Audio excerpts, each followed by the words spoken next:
നമ്മുടെ അടുത്തൊരാൾ സൂയിസൈഡാലിറ്റി പറയുമ്പോൾ ഒരിക്കലും അത് ലൈറ്റായിട്ട് എടുക്കരുത്. ഒരു മനുഷ്യൻ പറ്റാത്തതുകൊണ്ടാണല്ലോ ഒരു മനുഷ്യൻ അങ്ങനെ ഒരു ഡിസിഷനിലേക്ക് പോകുന്നത്. പുരുഷന്മാർ കൂടുതൽ ട്രാപ്ഡ് ആണെന്ന് എനിക്ക് തോന്നുന്നു. പുരുഷന്മാർ അവർ തന്നെ ക്രിയേറ്റ് ചെയ്ത ആ ഒരു കേജിൽ കൂടുതൽ ട്രാപ്ഡ് ആണെന്ന് എനിക്ക് തോന്നുന്നു. നമ്മളൊരു സെൽഫ് ട്രീറ്റ്മെന്റ് എന്നുള്ള രീതിയിൽ ഡ്രഗ്സോ അല്ലെങ്കിൽ ഇപ്പോൾ വൈഡ്ലി യൂസ്ഡ് ആണ് എല്ലാവരും. വല്ലപ്പോഴും വരുന്നൊരു മൂഡ് സ്വിംഗ്, ഒരു ലോ മൂഡ് എല്ലാവർക്കും വരും. ഇപ്പോൾ എന്തെങ്കിലും ഇപ്പോൾ എല്ലാ ദിവസവും എല്ലാവർക്കും ഹാപ്പി ആയിട്ടിരിക്കാൻ പറ്റത്തില്ല. പുരുഷന്മാരുടെ മാനസികാരോഗ്യവും ആത്മഹത്യയും ഈ വിഷയത്തിൽ നമ്മളോട് സംസാരിക്കുന്നത് മനോരോഗ വിദഗ്ധൻ ഡോക്ടർ തോമസ് റാഹിൽ മത്തായിയാണ്. സ്വാഗതം ഡോക്ടർ. സ്ത്രീകളെ അപേക്ഷിച്ച് പുരുഷന്മാർക്ക് അവരുടെ മാനസിക സമ്മർദ്ദത്തെ അതിജീവിക്കാൻ ഉള്ള കഴിവ് കുറവാണെന്ന് പഠനങ്ങൾ പലപ്പോഴും തെളിയിച്ചിട്ടുണ്ട്. അല്ലെങ്കിൽ അവർക്കതിന് കഴിയാതെ പോകുന്ന പല കാരണങ്ങളുണ്ട്. അപ്പോൾ അതെന്തുകൊണ്ടാണ് സംഭവിക്കുന്നത്? ജെൻഡർ അടിസ്ഥാനത്തിൽ നമുക്കിതിനെ എങ്ങനെ കമ്പയർ ചെയ്യാം? നമ്മുടെ കൾച്ചറിൽ തന്നെ നോക്കുകയാണെങ്കിൽ സ്ത്രീകൾ ഇപ്പോൾ കരയുന്നതും സ്ത്രീകൾ അവരുടെ ഇമോഷൻസ് പ്രകടിപ്പിക്കുന്നതും ഒരു വലിയ പ്രശ്നമായിട്ട് ആരും വിചാരിക്കാറില്ല.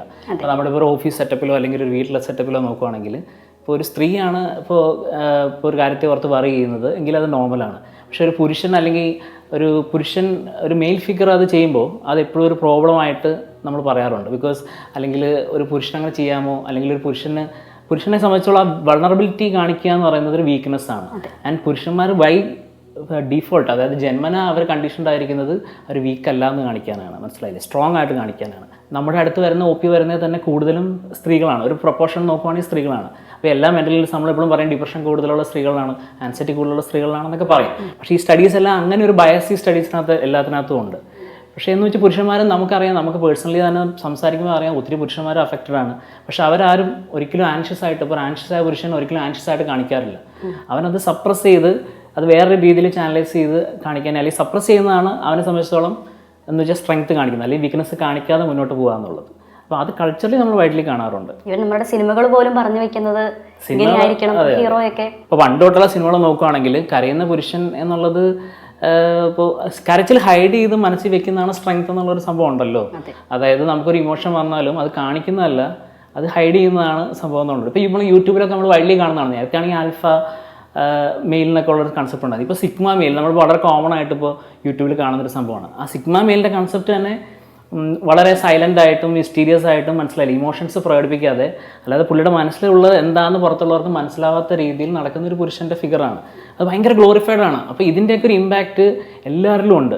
ഇപ്പോൾ ഒരു പുരുഷൻ ഒരു ഫാമിലി സ്ട്രക്ചറിൽ വിഷമം വന്നു കഴിഞ്ഞാൽ ഇപ്പോൾ നമ്മൾ തന്നെ ആലോചിച്ച് നോക്ക്, ഇപ്പോൾ സ്ത്രീകളായിട്ടുള്ളവർ ആലോചിച്ചാൽ മനസ്സിലാവും. അപ്പോൾ നമ്മുടെ പാർട്ണർ കണ്ടിന്യൂസ് ആയിട്ട് ഒരു കാര്യത്തെ ഓർത്ത് കരയുമ്പോൾ നമുക്ക് ഒരു സാധനം കണ്ടീഷൻ ബൈ ജന്മന നമുക്കുള്ള കണ്ടീഷൻ കൊണ്ട് നമ്മൾ ആലോചിക്കും, പക്ഷേ ഇവനിങ്ങനെ കരയേണ്ട ആവശ്യമുണ്ടെന്ന് നോക്കും. പക്ഷെ ഒരു സ്ത്രീ അങ്ങനെ കരയുമ്പോൾ നമുക്ക് വലിയ കുഴപ്പമില്ല, നമ്മളത് അക്സെപ്റ്റ് ചെയ്യുന്നുണ്ട്, കരയുന്നുണ്ട്. സ്ത്രീ കരയാൻ, മനസ്സിലായോ, സീരിയലിലാണെങ്കിൽ ഇതിലൊക്കെ സ്ത്രീ കരയുന്നത് ഓക്കെയാണ്.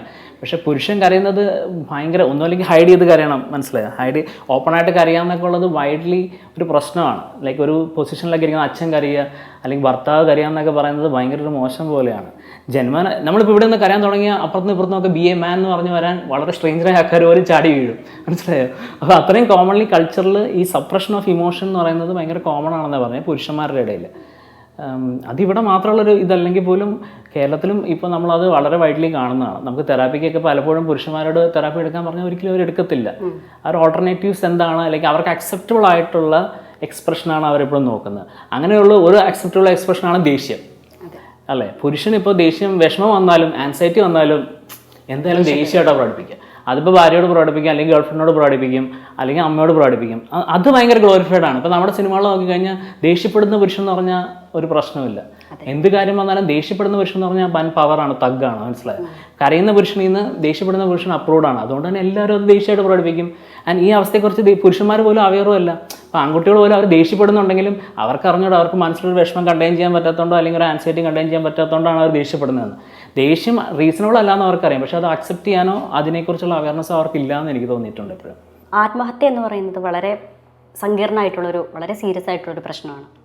അപ്പം ഒരു വ്യക്തിയുടെ, ഒരു പുരുഷൻ്റെ മരണശേഷം പോലും അവരോട് ഏറ്റവും അടുത്ത് നിൽക്കുന്ന ആൾക്കാർക്ക് പോലും എന്തുകൊണ്ടാണ് ഈ ആത്മഹത്യ ചെയ്തതെന്ന് പല കേസുകളിലും മനസ്സിലാവില്ല. മരിച്ചു കഴിഞ്ഞ ശേഷം അന്വേഷണങ്ങൾ നടക്കുന്നു, അല്ലെങ്കിൽ അത്തരം കാര്യങ്ങളൊക്കെ നടക്കുമ്പോൾ പോലും വീട്ടിലുള്ളവർക്ക് പോലും ഏറ്റവും അടുത്ത ബെസ്റ്റ് ഫ്രണ്ട്സിന് പോലും അറിയില്ല എന്തുകൊണ്ടാണ് മരിച്ചതെന്ന്.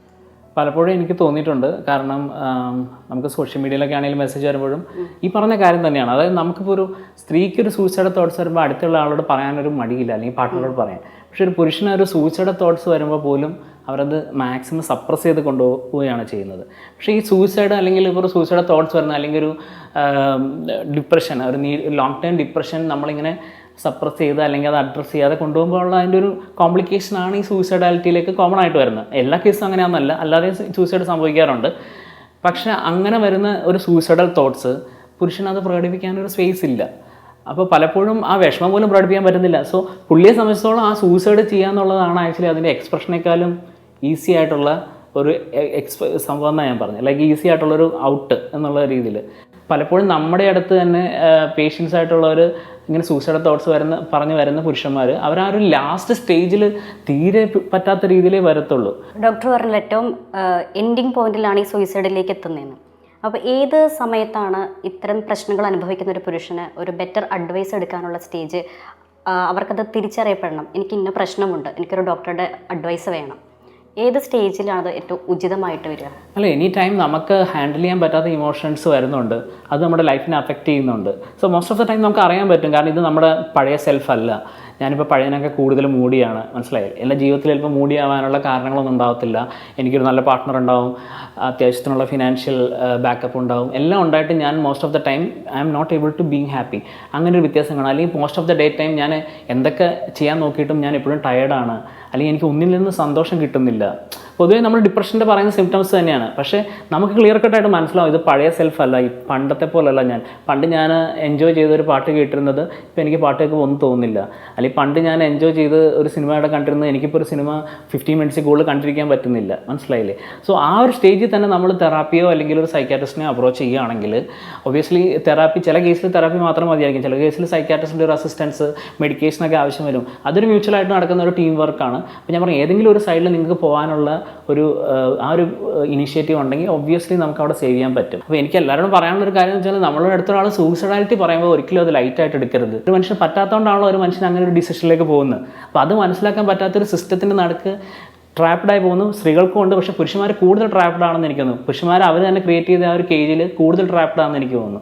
ഡിപ്രഷനുള്ള ഒരു വ്യക്തിയെ നമ്മൾ എങ്ങനെയാണ് അവരോടുള്ള സമീപനം വേണ്ടത്? എങ്ങനെ ഈവൻ എന്ത് സംസാരിച്ച് തുടങ്ങണം? അല്ലെങ്കിൽ ഇന്ന പ്രശ്നമുള്ള ഒരാൾക്ക് എങ്ങനെ നമ്മൾ അയാളോട് സംസാരിക്കണം? അയ്യോ ഞാൻ എന്താ പറയുക, ഇപ്പോൾ പോയിട്ട് വിഷമിച്ചിരിക്കുമല്ലേ? അപ്പോൾ എങ്ങനെയാണ് നമ്മൾ എന്താണ് ചെയ്യേണ്ടതിന് വേണ്ടിയിട്ട് നമ്മൾ ഒരാളെ സമീപിക്കുമ്പോൾ ശ്രദ്ധിക്കേണ്ട കാര്യങ്ങൾ, അതിനെക്കുറിച്ച്? ഇപ്പോൾ പലപ്പോഴും നമ്മുടെ ഒരു പൊതുവായിട്ടുള്ളൊരു തെറ്റിദ്ധാരണയാണ്, ഇപ്പോൾ ഒരാൾക്ക് സൂയിസൈഡൽ തോട്ട്സ് ഉണ്ടോ എന്ന് നമുക്ക് സംശയമുള്ളപ്പോൾ മാക്സിമം നമ്മൾ ചോദിക്കാതിരിക്കും. കാരണം ഇനി അത് ചോദിച്ചിട്ട് എങ്ങനെ അയാൾ സൂയിസൈഡ് ചെയ്യും എന്നുള്ളൊരു പേടി. പക്ഷേ മോസ്റ്റ് ഓഫ് ദ ടൈം അത് ചോദിക്കുന്നത് തന്നെ ലൈക്ക് അതിനെക്കുറിച്ച് കൂടുതൽ സംസാരിക്കണം അല്ലെങ്കിൽ കൂടുതൽ ചോദിക്കണം എന്നാണ് എല്ലാ സൂയിസൈഡ് പ്രിവെൻഷൻ ഗൈഡ് ലൈൻസും പറയുന്നത്. ഇപ്പോൾ നമ്മുടെ സൊസൈറ്റിയിൽ അങ്ങേയറ്റം സ്റ്റിഗ്മയായിരിക്കും. ഇങ്ങനെയുള്ള ഒരു സൈക്കോളജിസ്റ്റിൻ്റെ അടുത്ത് പോകാൻ സ്റ്റിഗ്മയാണ്, സൈക്കാട്രിസ്റ്റിൻ്റെ അടുത്ത് പോകാൻ അങ്ങേയറ്റം സ്റ്റിഗ്മയാണ്. അപ്പോൾ അങ്ങനെയുള്ള സൊസൈറ്റിയിൽ നമുക്ക് ചെയ്യാമെന്ന് വെച്ചാൽ അവിടെ ഒരു സപ്പോർട്ട് കൊടുക്കുക, അല്ലെങ്കിൽ ഒരു ഫേം സപ്പോർട്ട്, റീഅഷുറൻസ് കൊടുക്കുക, അല്ലെങ്കിൽ അവരുടെ കൂടെ ഞാനും വരാം, അല്ലെങ്കിൽ ഞാനും കൂടെ വരാം, ഈ പ്രോബ്ലം സോൾവ് ചെയ്യാൻ, നീ തനിച്ചല്ല എന്നുള്ളൊരു ഫീൽ ഉണ്ടാക്കിയെടുക്കുക. നമ്മുടെ ഇപ്പോൾ പ്രായമായിട്ടുള്ളൊരു അച്ഛൻ ഒരു 60s 70s കഴിഞ്ഞ് ഉള്ള അവരുടെ ആ ഏജ് ഗ്രൂപ്പിൽ ഡിപ്രഷൻ നമ്മൾ പലപ്പോഴും കാണാതെ പോകുന്നത്. ബിക്കോസ് നമ്മളൊരു അച്ഛനിൽ നിന്നോ അല്ലെങ്കിൽ ഒരിക്കലും നമ്മൾ പ്രതീക്ഷിക്കുന്നില്ല അദ്ദേഹത്തിന് ഒരു ഡിപ്രസീവ് മൂഡുണ്ടെന്ന്. പക്ഷെ നമ്മളത് ശ്രദ്ധിക്കുന്നില്ല, നമ്മുടെ റഡാറിൽ അത് പതിയുന്നില്ല, നമ്മളങ്ങോട്ട് നോക്കുന്നുമില്ല, മനസ്സിലായി? പക്ഷെ അവരൊക്കെ ചിലപ്പോൾ ഡിപ്രഷനോട് ആയിരിക്കും കടന്നു പോകുന്നത്. അപ്പോൾ അച്ഛനോടാണെങ്കിലും സംസാരിക്കുക, അച്ഛന് അവർക്ക് ഇതുവരെ ഡോക്ടറുടെ അടുത്ത് പോകാൻ മടിയായിരിക്കും. അപ്പോൾ നമ്മൾ മാക്സിമം സപ്പോർട്ട് കൊടുക്കുക, റീഅഷുറൻസ് കൊടുക്കുക, അവരുടെ കൂടെ നിന്ന് അതിനകത്ത് ആ പ്രോസസ്സിൽ പാർട്ടാവുക, അവരെ ബ്ലെയിം ചെയ്യാതിരിക്കുക എന്നുള്ളതാണ് മാക്സിമം ചെയ്യാൻ പറ്റുക. റീസെന്റ് ഈ വർഷം തന്നെ കേരളത്തിലെ പോലീസുകാരുടെ ഒരു റിപ്പോർട്ട് പുറത്തു വന്നിരുന്നു, പോലീസുകാരിലെ ആത്മഹത്യ. കഴിഞ്ഞ 5 വർഷത്തിനിടയിൽ 69 പോലീസുകാർ കേരളത്തിൽ മാത്രം സൂയിസൈഡ്. പോലീസുകാർക്ക് മാത്രം വേണ്ടിയിട്ടൊരു കൗൺസിലിംഗ് ഒക്കെ സർക്കാർ കൊണ്ടുവരികയും പക്ഷെ അതൊന്നും എവിടെ എത്തിയില്ല, അത് പകുതി വെച്ച് നിന്നുപോയി. സമൂഹത്തിന് കൂട്ടായിട്ട് ഏതെല്ലാം മേഖലകളിലേക്ക് മാറ്റം വരുത്താൻ കഴിയും കൗൺസിലിംഗ് ഉൾപ്പെടെ നമ്മൾ നോക്കുമ്പോൾ? അല്ല, എനിക്ക് ഫീൽ ചെയ്തിട്ടുള്ള നമ്മൾ പറഞ്ഞ ഒരു എഡ്യൂക്കേഷൻ സിസ്റ്റത്തിൽ തന്നെ മനസ്സിലായില്ലേ ഇതിനെക്കുറിച്ചുള്ളൊരു അവയർനെസ് കൊടുക്കണം എന്നുള്ളത്. ഇപ്പോൾ സ്കൂൾ കൗൺസിലിംഗ് ഒക്കെ നടക്കുന്നുണ്ട്, പക്ഷേ കുറച്ചുകൂടെ സ്ട്രോങ് ആയിട്ട് മനസ്സിലായില്ല മെൻ്റൽ ഹെൽത്തിൽ ഇങ്ങനെയുള്ള കാര്യങ്ങളെക്കുറിച്ച്. ഇപ്പം നമുക്ക് ഇപ്പോൾ സ്കൂളിൽ പഠിപ്പിക്കുന്ന പല കാര്യങ്ങളും, ചെറിയ പ്രായത്തിൽ പഠിപ്പിക്കുന്ന പല കാര്യങ്ങളും നമുക്ക് നമ്മുടെ റിയാലിറ്റിയുടെ ഭാഗമാവും. ഫോർ എക്സാമ്പിൾ ഇപ്പോൾ ഞാൻ പറഞ്ഞ ജെൻഡർ, സെക്സ് പോലത്തെ കാര്യങ്ങൾ നമ്മൾ ചെറുപ്പം തൊട്ടേ പഠിപ്പിക്കുകയാണെങ്കിൽ കുട്ടികൾക്ക് അത് അക്സെപ്റ്റ് ചെയ്യാൻ എളുപ്പമാണ്. അപ്പോൾ ഇതിന് വൈഡ്ലി എല്ലാവരും ഇതിനെക്കുറിച്ച് തുറന്ന് സംസാരിക്കേണ്ട ഒരു ആവശ്യമുണ്ട്. ലൈക്ക് അത് സ്കൂളിലാണെങ്കിലും കോളേജസിലാണെങ്കിലും ഒക്കെ സോഷ്യൽ മീഡിയ കുറേ അത് ഓപ്പൺ ചെയ്യുന്നുണ്ട് അങ്ങനെയുള്ള കോൺവെർസേഷൻ. പക്ഷേ ഞാൻ പറഞ്ഞാൽ കുറച്ചും കൂടി ബേസ് എല്ലാ ലെവലിലേക്കും അത് എത്തണം എന്നുള്ള ഒരു കാര്യമുണ്ട്. ഏത് തരത്തിലുള്ള അഡ്വൈസാണ് നമുക്ക് കൊടുക്കാൻ പറ്റുക? നല്ല കമ്മ്യൂണിക്കേഷൻ ഉണ്ടെങ്കിൽ മാത്രമാണല്ലോ എനിക്ക് ഇത്ര പ്രശ്നമുണ്ട്, അല്ലെങ്കിൽ എൻ്റെ പങ്കാളിക്ക് ഈ ഒരു പ്രശ്നമുണ്ടെന്ന് എനിക്ക് മനസ്സിലാവണം, അയാൾക്കും മനസ്സിലാവണം, രണ്ടുപേർക്കും മനസ്സിലാവണം. ആശയവിനിമയത്തിൻ്റെ ഒരു പ്രാധാന്യം അല്ലെങ്കിൽ ആശയവിനിമയം ഇല്ലായ്മ ഈ സൂയിസൈഡിലേക്ക് നയിക്കുന്നതിനെ കുറിച്ചൊക്കെ ഡോക്ടർക്ക് എങ്ങനെ പറയും? ഇപ്പോൾ നമുക്കിപ്പോൾ നമ്മുടെ ബെസ്റ്റ് ഫ്രണ്ട് പോലും ഒരു മെൻ്റൽ ഹെൽത്ത് ഇഷ്യൂലാണെങ്കിൽ അവരത് ഏറ്റവും അവസാനമേ നമ്മുടെ അടുത്ത് പറയത്തുള്ളൂ, മനസ്സിലായില്ലേ? ഒരിക്കലും ഒരു ബ്രേക്കിംഗ് പോയിന്റ് എത്തുമ്പോഴേ പറയത്തുള്ളൂ.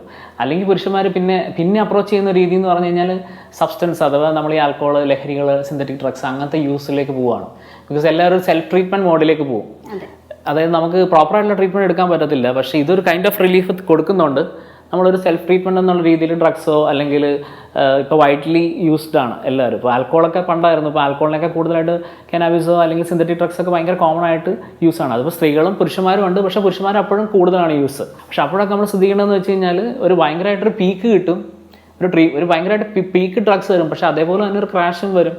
അപ്പോൾ ആ ക്രാഷ് വരുമ്പോൾ നിങ്ങൾ പണ്ടത്തെക്കാളും വളരെ മോശം അവസ്ഥയിലായിരിക്കും. അല്ലെങ്കിൽ നിങ്ങൾ ആ സബ്സ്റ്റൻസിനോട് അഡിക്റ്റഡ് ആവും. അപ്പോൾ അതിൻ്റേതായ പ്രശ്നങ്ങളും കാര്യങ്ങളൊക്കെ വരും.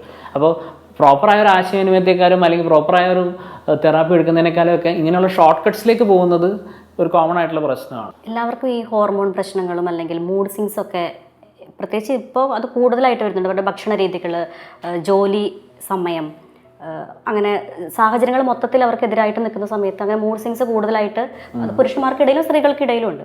നമ്മൾ പുരുഷന്മാരുടെ കാര്യം പറയുമ്പം അത് അവരുടെ തോന്നലാണ്, നമ്മുടെ തോന്നലാണ്. നമുക്ക് ശരിക്കും ഇങ്ങനത്തെ ഒരു പ്രശ്നമുണ്ടോ, നമ്മൾ ഡിപ്രഷൻ സ്റ്റേജിലേക്കാണ് പോകുന്നത്. ഈ മൂഡ് സ്വിങ്സും ഇതും എങ്ങനെ തിരിച്ചറിയാൻ, സ്വയം എങ്ങനെ തിരിച്ചറിയാൻ, അതിനൊരു ബെറ്റർ അഡ്വൈസിൻ്റെ ആവശ്യമുണ്ടോ, അത് സ്വയം തിരിച്ചറിയാൻ പറ്റുമോ നമുക്ക്? മൂഡ് സ്വിങ്സ് എന്ന് പറയുന്നത് ചിലപ്പോഴൊക്കെ ഡിപ്രഷൻ്റെ പാർട്ടുമായിരിക്കും. അപ്പോൾ ഈ മൂഡ് സ്വിങ്സിൻ്റെ സിവിയറിറ്റി നമ്മളെപ്പോഴും നോക്കണം എന്നുള്ളതാണ്. ലൈക്ക് എത്രമാത്രം അത് നീണ്ടു നിൽക്കുന്നു, അല്ലെങ്കിൽ എത്രമാത്രം ഫ്രീക്വൻ്റ് ആയിട്ട് അത് വരുന്നു, എന്നിട്ടാണ് നമ്മൾ ആക്ച്വലി അതൊരു ഡിസോർഡർ ആണോ അല്ലയോ എന്ന്. ഇപ്പോൾ വല്ലപ്പോഴും വരുന്നൊരു മൂഡ് സ്വിങ്, ഒരു ലോ മൂഡ് എല്ലാവർക്കും വരും. ഇപ്പോൾ എന്തെങ്കിലും ഇപ്പോൾ എല്ലാ ദിവസവും എല്ലാവർക്കും ഹാപ്പി ആയിട്ടിരിക്കാൻ പറ്റത്തില്ല. നമുക്ക് എല്ലാവർക്കും ലോ മൂഡ് വരും, എനിക്ക് വരും, ആരുണ്ണിക്ക് വരും, മനസ്സിലായില്ലേ? പക്ഷേ എത്ര നേരം അത് നീണ്ടു നിൽക്കുന്നു, അല്ലെങ്കിൽ കുറച്ച് നേരം കഴിഞ്ഞൊരു നമുക്ക് ഇഷ്ടമുള്ളൊരു കാര്യം ചെയ്യുമ്പോൾ അത് പെട്ടെന്ന് പോകുന്നുണ്ടോ, അല്ലെങ്കിൽ അത് പെർസിസ്റ്റൻ്റ് ആയിട്ട് അങ്ങനെ തന്നെ നിൽക്കുകയാണോ, എന്തൊക്കെ ചെയ്തിട്ടും മാറുന്നില്ല, അല്ലെങ്കിൽ കിടന്ന് ഉറങ്ങിക്കഴിഞ്ഞാൽ എണീറ്റ് കഴിയുമ്പോഴും രാവിലെ എണീക്കുമ്പോൾ ആ മൂഡിലാണ് എണീക്കുന്നത്. അപ്പോൾ അങ്ങനെ അത് പെർസിസ്റ്റ് ചെയ്യുക, അല്ലെങ്കിൽ എത്ര നേരം അത് നിൽക്കുന്നു എന്നുള്ളത് ഭയങ്കര ഇമ്പോർട്ടൻ്റ് ആണ്. അങ്ങനെ നിൽക്കുന്നുണ്ടെങ്കിൽ ഡെഫിനറ്റ്ലി അതൊരു ഡിപ്രഷൻ അല്ലെങ്കിൽ ഒരു ഡിസോർഡർ അല്ലെങ്കിൽ ട്രീറ്റ് ചെയ്യപ്പെടേണ്ട ഒരു സാഹചര്യത്തിൻ്റെ ഒരു ലക്ഷണം തന്നെയാണ്. എത്തിക്കൽ ഡിലൈമ എന്ന് പറയുന്ന ഒരു സീരിയസ് സംഗതി ഉണ്ടല്ലോ. ഒരു ഭാഗത്ത് വിവാഹം കഴിഞ്ഞ പുരുഷന്മാരാണെങ്കിൽ ഒരു സൈഡിൽ അച്ഛനമ്മ, മറു സൈഡിൽ ഭാര്യ, മക്കൾ, അവരുടെ കുടുംബം. ഇവർക്ക് രണ്ടുപേർക്കും ഇടയിൽ നിന്ന് പുരുഷന്മാർ നേരിടുന്ന സമ്മർദ്ദം അത് ഏറ്റവും കോമൺ ആയിട്ട് നമ്മളുടെയൊക്കെ ഫാമിലീസിൽ കണ്ടുവരുന്ന ഒരു സംഗതിയാണ്. ആസ് എ കപ്പിൾ നമ്മളൊരു പാർട്ട്ണർ എന്നുള്ള രീതിയിൽ എപ്പോഴും പ്രയോറിറ്റൈസ് ചെയ്യാമെന്ന് മാത്രമേ ഉള്ളൂ. ബിക്കോസ് പഴയ സിസ്റ്റം അല്ല, പണ്ടത്തെ സിസ്റ്റം വെച്ചാണെങ്കിൽ നമുക്ക് പാർട്ട്ണർ നല്ല പ്രയോറിറ്റി, ആ സിസ്റ്റത്തിനാണ് എപ്പോഴും പ്രയോറിറ്റി കൊടുക്കുക. അപ്പോൾ അതിൽ പലപ്പോഴും അതിൻ്റെ ഒരു റിസീവിങ് എൻഡിൽ അല്ലെങ്കിൽ സഫറിങ് എൻഡിൽ നിൽക്കേണ്ടി വരുന്ന സ്ത്രീകളാണ്. ഒരു പുരുഷനാണെങ്കിലും സ്ത്രീ ആണെങ്കിലും എപ്പോഴും നിങ്ങളുടെ പാർട്ട്ണറിൻ്റെ ഇമോഷൻസ് നിങ്ങൾ വാലിഡേറ്റ് ചെയ്യണം. ലൈക്ക് അതിന് ഇഗ്നോർ ചെയ്തിട്ട് കാര്യങ്ങൾ ചെയ്യാതിരിക്കുക. ഒരു പാർട്ട്ണറിന് ഒരു സിറ്റുവേഷൻ ഓക്കെ അല്ല എന്ന് പറഞ്ഞാൽ നിങ്ങളത് ഇമോഷണൽ ഇതോടുകൂടി ആ ഒരു ഫുൾ ഇമോഷനോട് കൂടി മനസ്സിലാക്കി തന്നെ നമ്മളത് കേൾക്കണം, അല്ലെങ്കിൽ അതിനുള്ള സൊല്യൂഷൻ ആലോചിക്കണം. ബിക്കോസ് പാർട്ട്ണർ എപ്പോഴും ഫസ്റ്റ് പ്രയോറിറ്റിയാണ്, ബാക്കിയുള്ള സിസ്റ്റം സെക്കൻഡ് പ്രയോറിറ്റി ആയിട്ട് തന്നെ വെക്കണം എന്നാണ് എനിക്ക് പറയാനുള്ളത്. ഡോക്ടറുടെ അടുത്ത് വരുന്ന ആളുകളിൽ വെച്ച് നോക്കുമ്പോൾ പ്രായം ഇതിനൊരു ഘടകമായിട്ട് തോന്നുന്നുണ്ടോ? ഇന്ന ഏജിലാണ് ഈ ഇത്തരം ഡിപ്രഷൻ കൂടുതലായിട്ട്, അല്ലെങ്കിൽ ചെറുപ്പക്കാരിലാണ്, അല്ലെങ്കിൽ മധ്യവയസ്സിലേക്ക് എത്തുമ്പോഴാണ്, അങ്ങനെ അതൊരു പ്രായം ഒരു ഘടകമാണോ ശരിക്കും? പണ്ടൊക്കെ നമ്മളിപ്പോൾ ടീനേജേഴ്സ് അല്ലെങ്കിൽ ഒരു പ്രായത്തിന് മുകളിലുള്ളവർ മാത്രമേ വരാറുള്ളൂ. അത് അവർക്ക് ആക്സസ് ഇല്ലാത്തതുകൊണ്ടാണ്. ഇപ്പോൾ ഇന്നിപ്പോൾ ഇൻസ്റ്റാഗ്രാം ഉണ്ട്, സോഷ്യൽ മീഡിയ ഉണ്ട്, ഇതിനെക്കുറിച്ചൊക്കെ അവെയർ ആകുമ്പോൾ ഈവൻ ടീനേജേഴ്സ് പോലും വരുന്നുണ്ട്, അല്ലെങ്കിൽ പേരൻസിനോട് പറഞ്ഞ് വരുന്നുണ്ട്. അപ്പോൾ അവർക്ക് ആൻസൈറ്റി ആണ്, അല്ലെങ്കിൽ ഡിപ്രസീവ് സിംറ്റംസ് ഉണ്ട്, ADHD സിംറ്റംസ് ഉണ്ട്, സോഷ്യൽ ആൻസൈറ്റി, ഇങ്ങനെയുള്ള കാര്യങ്ങളൊക്കെ പറഞ്ഞ് ടീനേജേഴ്സ് വരെ പറയുന്നുണ്ട്. അപ്പോൾ നമുക്കങ്ങനെ ഏജ് വെച്ചിട്ട് പറയാൻ പറ്റില്ല. ഇത് എല്ലാ ഏജിലും ഇപ്പോൾ പനി അല്ലെങ്കിൽ അങ്ങനത്തെ ഡിസോർഡേഴ്സ് വരുന്നതിന് ഏജ് ഇല്ലല്ലോ. അപ്പോൾ പല ഏജിലും പല ഡിസോർഡേഴ്സിൻ്റെ പ്രിവലൻസ് പറയുന്നുണ്ട്. ഇൻ ദ സെൻസ് നമ്മൾ പറയും ഡിപ്രഷൻ ഓരോ ഡിസോർഡേഴ്സ് കോമൺ ആയിട്ട് ഇന്ന ഏജ് ഗ്രൂപ്പ് വരാമെന്ന് പറയുന്നുണ്ട്. പക്ഷേ മൊത്തത്തിൽ പറയുമ്പോൾ അങ്ങനെ നമുക്ക് പറയാൻ പറ്റത്തില്ല. ബിക്കോസ് ജെറിയാട്രിക് ഏജിലും, അതായത് ഒരു ഒത്തിരി പ്രായമായിട്ടുള്ള ഏജിലും അല്ലെങ്കിൽ പിള്ളേരിലും ടീനേജേഴ്സിലും ഒക്കെ ഡിപ്രഷൻസ് വരാം, അല്ലെങ്കിൽ ഇങ്ങനത്തെ ആൻസൈറ്റി വരാം. പക്ഷെ പണ്ട് അത് തിരിച്ചറിഞ്ഞിരുന്നില്ല. ഇന്ന് കുറച്ചും കൂടി അവർ അവെയറായിട്ട് അതിനെക്കുറിച്ച് റീച്ച് ഔട്ട് ചെയ്യുന്നുണ്ടെന്നുള്ളത് വളരെ നല്ല കാര്യമാണ്. പുരുഷന്മാരുടെ മാനസികാരോഗ്യം ഇത്രയേറെ ഗൗരവമായിട്ടുള്ളൊരു വിഷയമാണെങ്കിലും വേണ്ട രീതിയിൽ ചർച്ച ചെയ്യപ്പെടുന്നില്ല. എന്തൊക്കെയോ കാരണങ്ങളാൽ അതങ്ങോട്ട് പൊതുസമൂഹത്തിൻ്റെ ഇടയിൽ ചർച്ച ചെയ്യപ്പെടാതെ പോകുന്ന കാര്യമാണ്. അതേസമയം സ്ത്രീകളുടെ മാനസിക നിലയെക്കുറിച്ച് കൂടുതലായിട്ട് ചർച്ചകൾ വരുന്നുണ്ട്. അത് എന്തുകൊണ്ടാണ്? അതിനെങ്ങനെ നമുക്ക് മാറ്റിയെടുക്കാം? കൂടുതൽ ചർച്ചകൾ മുന്നോട്ട് കൊണ്ടുവന്ന് തന്നെയല്ലേ ഇതിനെ മാറ്റിയെടുക്കാൻ പറ്റുള്ളൂ? പുരുഷന്മാർ അല്ലെങ്കിൽ പുരുഷന്മാരുടെ മെൻ്റൽ ഹെൽത്തിനെ കുറിച്ച് പുരുഷന്മാർ തന്നെ സംസാരിച്ചാലേ പറ്റത്തുള്ളൂ. ഇപ്പോൾ ഇത് കേൾക്കുന്ന ആൾക്കാരൊക്കെ ആണെങ്കിലും നമ്മളതിനെക്കുറിച്ച് കമ്മ്യൂണിക്കേറ്റ് ചെയ്യുക, അതിനെക്കുറിച്ച് സംസാരിക്കുക, അല്ലെങ്കിൽ നമ്മുടെ കുട്ടികളോടും ആൺകുട്ടികളോടും ഒക്കെ കൂടുതൽ അവരുടെ ഇമോഷൻസിനെ കുറിച്ച് വെർബലൈസ് ചെയ്യാനും, മനസ്സിലായില്ലേ, എക്സ്പ്രസീവ് ആവാനും പറയുക. അല്ലാതെ നമ്മൾ ഇമോഷൻ എക്സ്പ്രസ് ചെയ്യുമ്പോൾ ബി എ മാൻ എന്ന് പറഞ്ഞാൽ അതിനെ ഒതുക്കുകയല്ല വേണ്ടത്, അല്ലെങ്കിൽ അതിനെ ട്രിവിയലൈസ് ചെയ്യുകയല്ല വേണ്ടത്, ചെറുതായിട്ട് കാണുകയല്ല വേണ്ടത്. അപ്പോൾ അങ്ങനെ ഒരു സ്പേസ് ഒരുക്കി കൊടുത്താൽ മാത്രമേ ഈ ഒരു പ്രശ്നത്തിൻ്റെ സൊല്യൂഷൻ ഉണ്ടാവും. പക്ഷേ അതൊരു ഈസി അല്ലെങ്കിൽ പോലും ഞാൻ പറഞ്ഞ ഇത്രയും സോഷ്യൽ മീഡിയയും യൂട്യൂബും കാര്യങ്ങളൊക്കെ ഉള്ള കാലത്ത് ഇപ്പോൾ ഒരു സെലിബ്രിറ്റി കാണിക്കുന്ന ഒരു ജസ്റ്റർ ഒരു പക്ഷേ അത് ഒത്തിരി പേരെ അഫക്റ്റ് ചെയ്യും, ലൈക്ക് ഒത്തിരി പേരെ നല്ല രീതിയിൽ ഇൻഫ്ലുവൻസ് ചെയ്യാൻ സാധ്യതയുണ്ട്. അപ്പോൾ ഞാൻ പറഞ്ഞ വൈഡ്ലി നിങ്ങൾക്കൊരു പ്രശ്നം ഉണ്ടെങ്കിൽ അതിനെക്കുറിച്ച് സംസാരിക്കാനുള്ള മൈൻഡ് കാണിക്കുക, മനസ്സിലായില്ലേ. ഒരു വളറബിലിറ്റി ഉണ്ടെങ്കിൽ അത് അക്സെപ്റ്റ് ചെയ്യുക. വളറബിലിറ്റി മോശം ആയിട്ടുള്ള കാര്യമോ അല്ലെങ്കിൽ നാണിക്കേണ്ട ഒരു കാര്യമല്ല, അത് വളരെ ഹ്യൂമൻ ആയിട്ടുള്ള കാര്യമാണ്, വളരെ ബ്യൂട്ടിഫുൾ ആയിട്ടൊരു കാര്യമാണ്. ബ്യൂട്ടിഫുൾ ഇൻ ദ സെൻസ് പലപ്പോഴും നമ്മൾ മനുഷ്യരാക്കുന്നത് നമ്മുടെ വളറബിലിറ്റി കൂടെയാണ്. അതിൻ്റെ ഒരു ഹാൻഡിൽ ചെയ്യാൻ പറ്റാത്ത സാഹചര്യം വരുമ്പോഴാണ് നമുക്ക് ഡിപ്രഷൻ പോലുള്ള പ്രശ്നങ്ങളിലേക്ക് നമ്മൾ പോകുന്നത്. സോ അവയർനെസ്സിന് വേണ്ടി എപ്പോഴും ട്രൈ ചെയ്തുകൊണ്ടിരിക്കുക. നമ്മൾ അവയർനെസ്സിന് വേണ്ടി ഇങ്ങനെയൊക്കെ സംസാരിക്കുന്നത് അവയർനെസ് ഉണ്ടെങ്കിൽ ആൾക്കാർ ഇതിനെക്കുറിച്ചും തിരിച്ചറിയുള്ളൂ, സൊസൈറ്റിയിലെ ആ മെൻ്റൽ ഹെൽത്ത് പ്രശ്നങ്ങൾ കുറയത്തുള്ളൂ, അല്ലെങ്കിൽ മെൻ്റൽ ഹെൽത്ത് പ്രശ്നങ്ങൾ സോൾവ് ചെയ്യാൻ നമുക്കൊരു ആക്സസ് കിട്ടത്തുള്ളൂ. അതുകൊണ്ടാണ് നമ്മളും കൂടുതൽ ഇതിനെക്കുറിച്ച് വോക്കലാവേണ്ടി വരുന്നത്, അല്ലെങ്കിൽ സംസാരിക്കേണ്ടി വരുന്നത്. അപ്പോൾ അതുമാത്രം ഇതിനകത്ത് ചെയ്യാം. പിന്നെ ഗവൺമെൻറ് ഭാഗത്തു നിന്നുള്ള പ്രോജക്ട്സും കാര്യങ്ങളുണ്ട്, സ്കൂൾ ലെവലിൽ നിന്ന് ചെയ്യാൻ പറ്റും, അങ്ങനെ കുറേ കാര്യങ്ങളുണ്ട്. പക്ഷേ ഞാൻ പറഞ്ഞു നമുക്ക് എല്ലാവർക്കും ചെയ്യാൻ പറ്റുന്ന ഒരു കാര്യം അവരുടെ ഇമോഷൻസിനെ കുറിച്ച് സംസാരിക്കുക, പാർട്ട്ണറോടും ആൾക്കാരോടും ഓപ്പണായിട്ട് സംസാരിക്കുക എന്നുള്ളത് തന്നെയാണ്. പുരുഷന്മാരുടെ മാനസികാരോഗ്യം ആത്മഹത്യം എന്ന വിഷയത്തിൽ നമ്മളോട് കൂടെ സംസാരിച്ചത് മനോരോഗ വിദഗ്ധൻ doctor Thomas Raheel Mathai. Thank you doctor, ഇത്ര നേരം ഞങ്ങളുടെ കൂടെ സമയം സ്പെൻഡ് ചെയ്തത്. ഒത്തിരി സന്തോഷം.